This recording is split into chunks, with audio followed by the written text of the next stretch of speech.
Okay, now to a very important topic. Kids might think it's funny to make threats against their schools, but what might just be a joke could have very serious consequences. So here to talk about that, Sergeant Jason Nielsen from Sandy City Police, and then Jeff Haney here from the Canyon School District to join us for this very important conversation. So gentlemen, let's start off with, this seems kind of like an easy question, but why are these hoaxes such a big problem?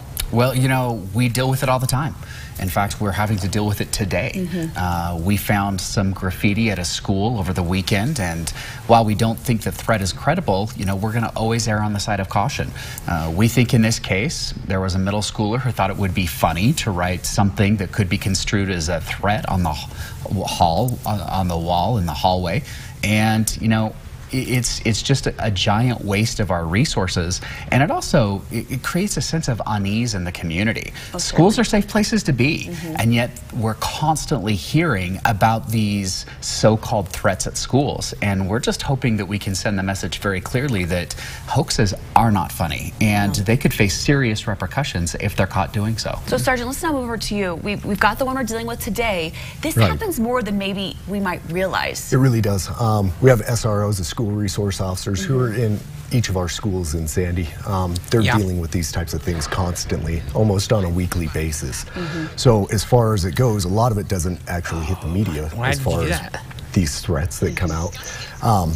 But it does tie up a lot of resources, and that's the issue that we're having, is that it takes police officers off the street who can respond to other calls, but we're dealing with these types of calls, dealing with a hoax threat. Okay, so we're talking about these threats, and we're talking about how you have to deal with it and the resources, but how do you typically find the person responsible? The majority of the time we do, yes.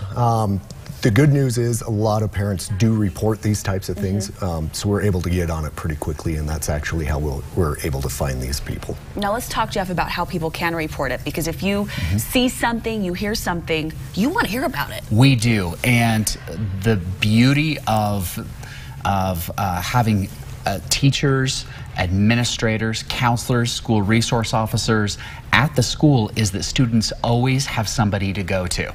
But if they don't want to be seen as that person to go up and give a tip to the authority figure, nobody wants to be the one who kind of ratted somebody out. You don't want to be the snitch. You don't. And if you're in middle school, you definitely do not be that kid. So that's why we have the Safe UT app.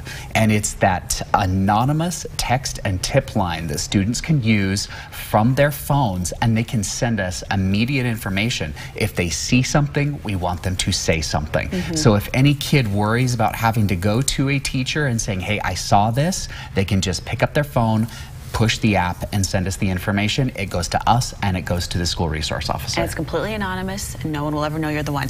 Sergeant, let's talk about the ramifications, the long-term consequences, that if you make this hoax, even if it is a joke and you're just trying to be funny, you've got to deal with stuff for quite a while. Right. So as a child, you're still facing up to felony consequences on this. So you could be making a false alarm, causing a panic.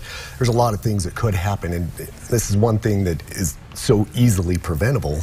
However, it's going to follow you for the rest of your life just because you thought it would be funny. And I think that's the most important topic, or most important point of this entire conversation, is there are long-term real consequences. Absolutely. From just being silly. Okay, you take care of that middle school that's dealing with the situation today. We appreciate both of you and all that you do for our community and sharing this topic today. Thank you. If you want more information, you can, of course, go to our website, abc4.com/GMU. It'll be waiting for you right there.